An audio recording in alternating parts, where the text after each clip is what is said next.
Hi, I'm Luis de Jesus Ginestre, and I have the blessing of pastoring Jubilo Church in Orlando. I'd like to welcome you to our program tonight. We've got a special lineup for you. First, let me say this. God is a spirit, and they that worship God must worship God in the spirit and in truth. And that's an awesome blessing for us because it doesn't matter where you are, where you may be, what situation you may be going through. God is always present when you keep your heart waiting on Him. Tonight in our program, we have a very special guest. Her name is Kid Sanchez. Kid Sanchez came to our church a few years ago, distraught and destroyed, and God turned her life around. He can turn your life around too. So I want you to stay with us. Just in a couple of minutes, Kid Sanchez will be interviewed, and she'll tell you what God did in her life.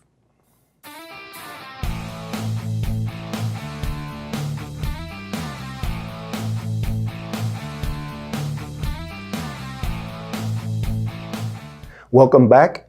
This is Kid Sanchez. I told you that she was going to be with us tonight. She's got a great testimony. She wants to share her heart with you tonight. Kid, say hello to our audience. Hi, everybody. Thank you, Pastor, for inviting me tonight. I'm glad you're here. This is our very first program, and there's no one that I would have thought of better than Kid Sanchez.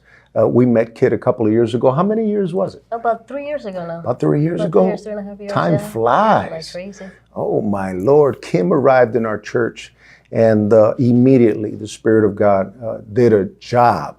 He was all over her life. And we've seen in 3 years how God has literally changed her life. Kit, introduce yourself to our folks and tell them what God started to do when you arrived at our church.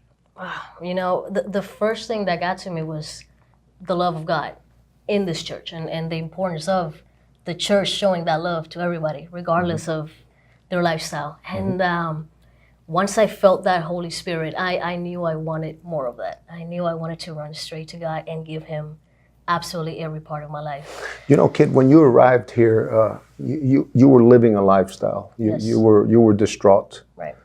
You probably didn't know it at that time, but you needed God big time. Big time. And I still remember when Kid first came to our church, our service, she walked in. And I immediately was drawn to her because I saw that she was living a lifestyle that we hadn't been accustomed to, people like that arriving at our church.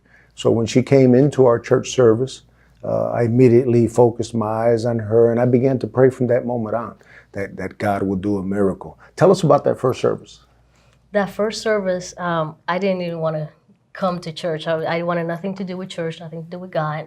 And I had to come in because my brother was getting baptized. Kevin, right? He was getting baptized. Yeah, he was getting baptized, and I didn't want to go, and I had to be there for my family. Of course. And the first thing was everybody was so amazing and no dirty looks, and I thought you guys were a cult. I'm like, they're a cult. There's no way like a church can be this nice and this loving. Why did you think we were a cult? Because we were loving? Because you were loving, because the love of Christ was there, and I hadn't seen that for a very long time. And to me, the love of Christ and the church didn't necessarily go hand in hand because of so many experiences. Really? So that really took me back. Wow. Now slow down.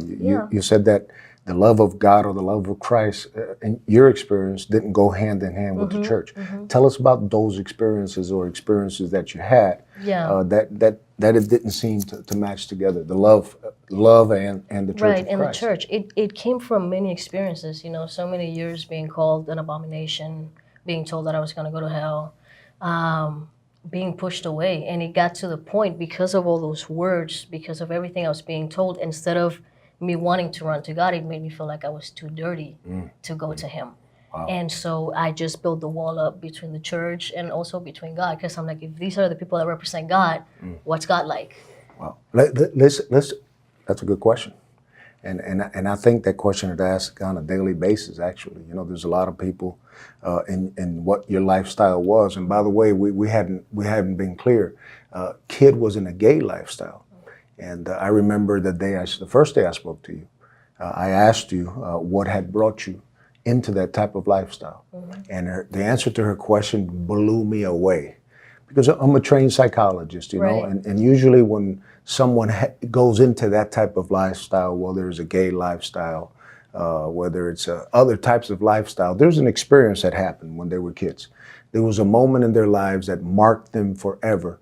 And I remember asking Kid, one of our first conversations, I asked her, Kid, tell me, what happened when you were a little kid that changed your life, that made you in the future and later on in years get into the gay lifestyle? And what was your answer?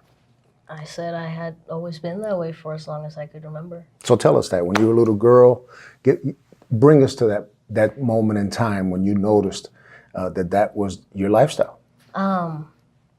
For as far back as I can remember, I mean, I come from a very loving family, you know, and so it was surrounded by love, and there weren't any traumas, but there was just something in me that felt different. And I remember when I was in first grade, I actually had my first crush, and my very first crush was on a girl. Really? And it was just from then on, and I didn't quite understand it so early until I got into my teenage years, and I started realizing what it was that I was feeling, and that it wasn't common. You know, it wasn't the norm, and that's my teenage years was when it really hit me. So when you were a child, then you said in your first grade of school, did anybody pick up on that later on as you were growing up? Did anybody pick up your tendency? When did you know for sure? Let me ask that question first. When did you know for sure that this was going to be your tendency? At some point in my teenage years, probably like 15 or so, you know, I have been struggling. I'm like, am I really gay? Or am I bi? Am I straight? What's going on? And then eventually it just came to a head with it. I'm like, yeah, this is it. But I grew up always as a tomboy, always wanting to be one of the boys. So I don't think anybody was really shocked, you know, in terms of my family when I came out. Like, yeah, okay, yeah, we kind of saw it coming. Sure. You know? Now we do know that not all tomboys out there go into the gay lifestyle. Of course. But that may be one of the signs, you know, when you're a little child and when you're a young person. So anyway, you're 13, you're 14, you're 15 years old. You come to the conclusion where this was going to be a part of your life.